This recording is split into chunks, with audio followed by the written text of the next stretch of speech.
Myself is Dr. Vijen Singh Sakla. I will teach you science and technology subject which comes in RPSC 2023-24.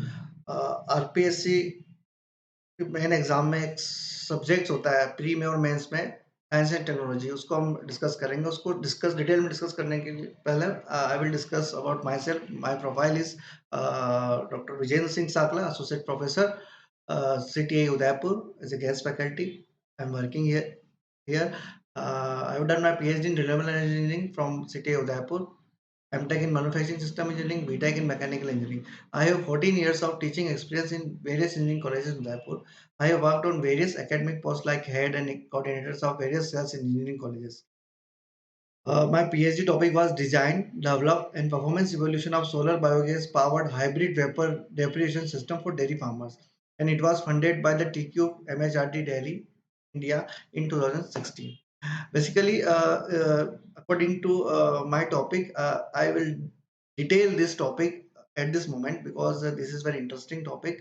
हमने क्या किया था कि एक डेयरी फार्मर्स जो होते हैं, जो मिल्क का प्रोडक्शन करते हैं, उनको क्या है कि मिल्क का प्रोडक्शन करते से ही अर्बन एरियाज़ में जो बहुत बड़े चिलिंग प्लांट्स होते हैं, जो बड़ी-बड़ी डेयरीज़ होती हैं, वहाँ पे कोल्ड स्टोरेज और चिलिंग प्लांट होते हैं, वो वहाँ सप्लाई करते हैं क्योंकि उनके पास मिल्क को प्रिज़र्व करने के लिए इक्विपमेंट्स नहीं होता है। तो उस उसके बाद क्या होता है कि उनको उसकी सही रेट नहीं मिल पाती। तो हमारा ये मोटो था कि जो डेयरी फार्मर्स हैं, वो खुद मिल्क के प्रोडक्ट्स क्रिएट करें और उसके लिए मिल्क को प्रिज़र्व रखना पड़ेगा। तो हमने क्या किया 5 से 10 फार्मर्स के यहाँ पे हमने ये particular vapour absorption reference system design किया जो कि सोलर और बायोगैस से ऑपरेट होता है क्योंकि जनरली क्या होता है कि एग्रीकल्चर एरियाज़ में इलेक्ट्रिसिटी की काफ़ी प्रॉब्लम्स होती है। तो हमने रिन्यूएबल एनर्जी से इसको रन करवाया था। ठीक है? रिन्यूएबल एनर्जी में भी हमने 2 तरह के सोर्सेज़ लिए, एक तो सोलर थर्मल और सोलर फोटोवोल्टिक देन बायोगैस, ठीक है? तो उससे ऑपरेट होता था। देन ये जो सिस्टम था, जो रिक्वायर्ड टेम्परेचर है मिल्क के प्रोडक्ट्स के लिए, वो है 2 टू 4 डिग्री सेल्सियस और ये up to 2 degree Celsius temperature उस कैबिनेट का मेंटेन करता था। तो इससे रिलेटेड मैंने काफ़ी आर्टिकल्स भी लिखे। लगभग 10 आर्टिकल्स हमने लिखे और कुछ पब्लिकेशंस भी किए। Scopus and science direct direct में कूलिंग इंडिया मैगज़ीन में मेरा आर्टिकल भी आया था 2017-18 में। तो काफ़ी एप्रिसिएशन मिला मुझे सोसाइटी से। मैंने काफ़ी वीडियोज़ बनाए इस पे, तो पेपर में भी आया था। मुझे बहुत एप्रिसिएशन मिला और मुझे बहुत इंटरेस्ट आया इसको करने के लिए। अब इस सब को तब बाद में डिस्कस करेंगे, लेकिन इससे पहले जो हम हमारे टॉपिक पे आ जाते हैं कि जो साइंस एंड टेक्नोलॉजी सब्जेक्ट पढ़ाएँगे, ये आरपीएससी के आरएस एग्ज़ाम में आता है। ये 3 स्टेजेस में होती है। आरएस प्री, आरएस मेंस और आरएस इंटरव्यू। आरएस प्री में जो टोटल 150 क्वेश्चन्स आते हैं, वो 200 मार्क्स का होता है और एक रॉन्ग क्वेश्चन करते हैं तो 1/3 नेगेटिव मार्किंग होती है।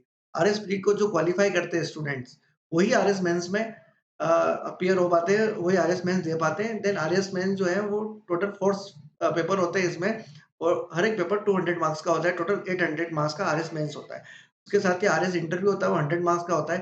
तो आरएस मेंस और आरएस इंटरव्यू का रिजल्ट एक साथ डिक्लेयर किया जाता है। और आरएस प्री का जो मार्क्स का वेटेज आरएस मेंस और इंटरव्यू में नहीं होता है। वो आरएस प्री सिर्फ़ आरएस मेंस को क्वालीफाई करने के लिए है। ये मैंने जो आपसे डिस्कस किया पहले वही स्लाइड है कि क्या पैटर्न रहता है प्री का और उसका उसके बाद ये सिलेबस है। इसमें जो फर्स्ट जो टेबल बनी हुई है वो टेबल शो कर रही है प्री आरएस की प्री का सिलेबस को मेंशन कर रही है जिसमें Indian history, geography, Indian politics, economic concept, science and technology जो सब्जेक्ट हम पढ़ने वाले हैं, reasoning and mental ability, current affairs. अब इन्हीं टॉपिक्स को थोड़ा-सा और इलैबोरेट करके, डीप करके आरएस मेंस के लिए 4 अलग general studies first, general studies second, third और जनरल हिंदी एंड इंग्लिश इस तरह से डिज़ाइन किया गया है। तो यहाँ पे जनरल स्टडीज़ सेकंड में science and technology unit second के नाम से मेंशन हो रहा है। तो जो ये सब्जेक्ट हम पढ़ेंगे वो दोनों प्री और मेंस को दोनों को फ़ोकस रखते हुए पढ़ेंगे हम। ठीक है? क्योंकि प्री जो मेंस होगी वो सब्जेक्टिव टाइप पेपर होगा उसमें और जो प्री होगी वो ऑब्जेक्टिव टाइप पेपर होगा। अब इस सब्जेक्ट को डिस्कस करने के लिए जो कंटेंट्स हैं मैं वन बाय वन मैं कंटेंट्स को डिस्कस करूँगा। First basics of everyday science जैसे कि हम सुबह उठते हैं, उठते से ही हमने लाइट ऑन करी, हमने अ, कुकिंग से हमने कुकिंग से जो कुकिंग करने के लिए जो हीट एनर्जी यूज़ हुई वहाँ पे साइंस है, ठीक है?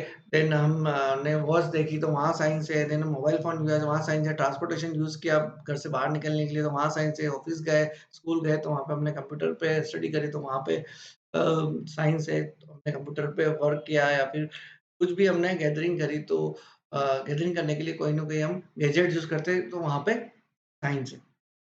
देन इलेक्ट्रॉनिक्स, इलेक्ट्रॉनिक्स क्या होती है कि जनरली जो सर्किट्स और ट्रांजिस्टर और माइक्रोचिप्स इनका स्टडी करते हैं हम। इलेक्ट्रॉन्स का जो फ्लो होता है, वो किसके अंदर होता है? कंडक्टर और सेमीकंडक्टर, उसके थ्रू हम इलेक्ट्रॉनिक्स की स्टडी करते हैं। देन कंप्यूटर जो होता है एक इक्विपमेंट होता है जो कि बहुत सारी इन्फॉर्मेशंस को कैलकुलेट करता है और उसको स्टोर करता है और कंट्रोल भी करता है। इंफॉर्मेशन टेक्नोलॉजी कंप्यूटर के द्वारा ही ऑपरेट की जाती है। जो भी इन्फॉर्मेशंस है, जो भी डेटा है, हम डेटा को स्टोर करते हैं और टाइम आने पे उनको जिसको भी रिक्वायर्ड है उसको प्रोवाइड करते हैं या फिर हम खुद भी उसको सेंड करते हैं। इसको इन्फॉर्मेशन टेक्नोलॉजी कहते हैं। इसके बिना भी हमारी लाइफ पॉसिबल नहीं है कम्युनिकेशन के। यानी स्पेस टेक्नोलॉजी के हम अंदर बहुत सारे सैटेलाइट्स पढ़ेंगे, स्पेस स्टेशंस के बारे में डिस्कस करेंगे, ऑर्बिट जो लॉन्च करती है उसके बारे में हम डिस्कस करेंगे। अ, और ओवरऑल जो इसरो और डीआरडीओ क्या स्पेस टेक्नोलॉजी के लिए इंडिया में काम करता है और नासा यूएसए में कैसे काम करता है उसके बारे में डिस्कस। डिफेंस टेक्नोलॉजी जो है वो आपके उसमें क्या है, जनरली 3 डिफेंस होती है, एयर फोर्स होती है, नेवी होती है, देन आपकी आर्मी होती है। के अंदर कैसे क्या नए वेपन्स और कैसे क्या इक्विपमेंट्स यूज़ होते हैं, एयर फोर्स में कौन-कौन से नए एयरक्राफ्ट है, नेवी में जो पनडुब्बी और मरीन इंजीनियरिंग के बारे में वहाँ हम स्टडी करेंगे। ठीक है, देन नैनो टेक्नोलॉजी, जैसे कि हमको पता है कि नैनो टेक्नोलॉजी एक बहुत बड़ा साइंस है, क्योंकि कोई भी पार्ट होता है ना? उस पार्ट के अंदर बहुत सारे एटम्स होते हैं और मॉलिक्यूल्स होते हैं, उनके स्टडी करना, उस लेवल पे जाके हमको स्टडी करना, इसको कहते हैं nano technology. Then human body, हमारी ह्यूमन बॉडी का जो हमारा जो फिजिकल स्ट्रक्चर है और इंटरनल स्ट्रक्चर है, उसके बारे में हम डिस्कस करेंगे। फूड, जो भी हम वेजिटेरियन, नॉन वेजिटेरियन फूड हम गेन करते हैं, उससे कैसे वेट वेट वेट कर वेट प्रोटीन न्यूट्रिशन में कन्वर्ट होता है, न्यूट्रिशन कैसे एनर्जी में कन्वर्ट होती है, देन फूड को गेन करने से कैसे हमें मैकेनिकल एनर्जी में जनरेट होती है, देन हेल्थ, हम physical health, internal health and then mental health के बारे में हम डिस्कस करेंगे, देन सोशल हेल्थ के बारे में डिस्कस करेंगे। Environment, living and non living things होती है वो के बारे में स्टडी जो हम डिस्कस करेंगे, दिस एनवायरनमेंट इकोलॉजी, एक जो भी ऑर्गेनिज्म होते हैं, ऑर्गेनिज्म में आपस में कैसे इंटरेक्शन होता है इस पर्टिकुलर एनवायरनमेंट के अंदर, वो it is the ecology. Biodiversity, biodiversity means animals, plants and human beings are depend to each other for their living standard, means उनकी जो फूड और उनकी जो भी मेन एक्सेसरीज है उनको एक दूसरे पर डिपेंड रहते हैं, इसको बायोडाइवर्सिटी कहते हैं। देन बायोटेक्नोलॉजी, बायोटेक्नोलॉजी मीन्स वो ये जो एक साइंस है जो बायोडायवर्सिटी को इंडस्ट्री पॉइंट ऑफ व्यू से बहुत माइक्रो लेवल पे चेक की जाती है। बायोटेक्नोलॉजी हो गई। Genetic engineering means plant, human being and animals जो है अपने डेवलपमेंट के लिए कैसे वो अपने जेनेरिक को फॉलो करता है, हम इसको डिस्कस करेंगे। एग्रीकल्चर, जो फार्मर्स है वो क्रॉप्स और जो एनिमल्स का केयर करते हैं, ठीक है? वहाँ पे एग्रीकल्चर हम डिस्कस, हॉर्टिकल्चर में फ्लावर, फ्रूट्स एंड वेजिटेबल कैसे ग्रो होती है वो डिस्कस करेंगे। फॉरेस्ट्री, फॉरेस्ट के अंदर लैंड, एनिमल्स एंड जो प्लांट्स को कैसे सेव करके रखा जाता है, वहाँ पे हम डिस्कस करेंगे। एनिमल हस्बेंड्री, एनिमल से जो हमें milk, meat, fibre and leather क्या एप्लीकेशंस होती है इन फ्यूचर, वो हम डिस्कस करेंगे। उन सबको मेंटेन करने के लिए development of science and technology जो एक डिपार्टमेंट है, जो कि department of science and technology के नाम से जाना जाता है, जो इन सब चीज़ों को राजस्थान के अंदर मॉनिटरिंग करता है। ये बहुत सारे जो अच्छे रिन्यू साइंस से रिलेटेड रिन्यू प्रोजेक्ट्स होते हैं, रिन्यूएबल एनर्जी से रिलेटेड होते हैं या फिर कोई टेक्नोलॉजी से रिलेटेड होते हैं, उनको फंडिंग प्रोवाइड करता है। जो बहुत सारे स्टूडेंट्स होते हैं जो स्कूल कॉलेज के लिए अप्लाई करते हैं, स्टार्टअप्स के लिए भी फंडिंग प्रोवाइड करता है डिपार्टमेंट। तो हम इसको डिस्कस करेंगे। जो आज का टॉपिक है, साइंस इज़ एवरीवेयर। जैसा हम जानते हैं कि साइंस जो है बहुत इम्पोर्टेंट पार्ट जो है हमारी लाइफ का, इसके बिना हमारी लाइफ पॉसिबल नहीं है। इसलिए हमारी लाइफ को बहुत ईज़ी और कंफर्टेबल बना देता है। तो जो कुछ एग्ज़ाम्पल्स हैं जैसे कि एनर्जी ट्रांसफॉर्मेशन है, इलेक्ट्रिसिटी है, communication, machine, computer, medicines, rust on metal, other examples like mobile phone, computer, TV, ये हमारे साइंस के एग्ज़ाम्पल है जो हम आस-पास रोज़ ही देखते हैं। देन आज का जो टॉपिक है एनर्जी ट्रांसफॉर्मेशन। तो फर्स्ट है केमिकल एनर्जी और लाइट एनर्जी में कैसे होते हैं। केमिकल एनर्जी में क्या आयंस होते हैं, एनोड और एनोड, इसमें क्या केमिकल रिएक्शंस होता है, और केमिकल रिएक्शन जो करंट प्रोड्यूस करता है। करंट जो है जैसे कि यहाँ लिखा है करंट लाइट में भी चेंज होता है। तो current chemical energy light energy में चेंज डायरेक्ट नहीं होती, पहले करंट में चेंज होगी।